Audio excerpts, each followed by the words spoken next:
Good morning बच्चों।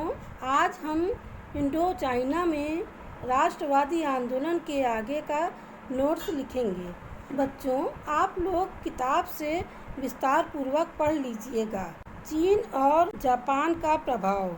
20वीं सदी के पहले दशक में वियतनाम से कई छात्र आधुनिक शिक्षा प्राप्त करने जापान गए। जापान जाने का मुख्य उद्देश्य था वियतनाम से फ्रेंच लोगों को भगाना, कठपुतली राजा को उखाड़ फेंकना और एंग्युयन वंश के शासन को फिर से बहाल करना। जापानियों से एक ईसाई होने के नाते मदद की गुहार करते थे। जापान एक आधुनिक देश बन चुका था और इसने पश्चिमी ताकतों द्वारा उपनिवेश बनाने की कोशिशों को नाकाम कर दिया था। 1907 में जापान की रूस पर फतह ने जापान की सैन्य शक्ति को साबित कर दिया था। 1908 के बाद जापान की मिनिस्ट्री ऑफ इंटीरियर ने वियतनामी छात्रों की क्रांतिकारी गतिविधियों पर अंकुश लगा दिया। कई क्रांतिकारी को जापान से निकाल दिया गया और उन्हें चीन और थाईलैंड में पनाह लेने पर विवश होना पड़ा। फान बोई चाउ भी उनमें से एक थे। चीन में आने वाले बदलाव भी वियतनाम के राष्ट्रवादियों पर अपना प्रभाव डाल रहे थे।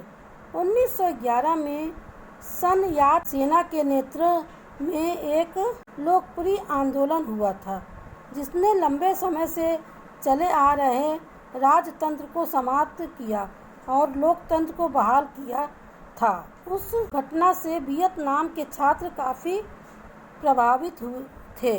उन्होंने association for the restoration of Vietnam बनाया। अब आज़ादी की लड़ाई का मतलब था एक लोकतंत्र की स्थापना। कम्युनिस्ट आंदोलन और वियतनाम का राष्ट्रवाद। 1930 के दशक की आर्थिक मंदी का वियतनाम पर गहरा असर पड़ा था। चावल और रबड़ की कीमतों में भारी गिरावट हुई। इसके कारण गांवों में बेरोजगारी बढ़ी और लोगों पर कर्जे बढ़ गए। इसकी परिणति हुई ग्रामीण क्षेत्रों में लोगों की उठती आवाज़ों में। ग्रामीण क्षेत्रों में प्रतिरोध के मुख्य केंद्र बिंदु थे नगे अन और हा तीन राज्य। लेकिन उस विरोध को फ्रेंच शासकों ने कुचल दिया। उस विरोध को कुचलने के लिए विमान और बम का इस्तेमाल भी किया गया।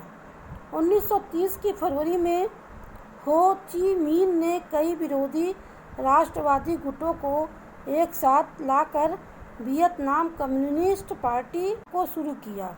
बाद में इसका नाम इंडो चाइनीज कम्युनिस्ट पार्टी कर दिया गया। नाम में लोकतंत्र की स्थापना। जापान जो दक्षिण पूर्व एशिया में अपने साम्राज्य का विस्तार कर रहा था, 1940 में वियतनाम मोर्चा जमा लिया। अब राष्ट्रवादी नेताओं को फ्रेंच के अलावा जापानियों के खिलाफ भी लड़ना पड़ रहा था। League of the independence of Vietnam, जिसे बाद में वियत मिन के नाम से जाना गया, जापानी हुकूमत के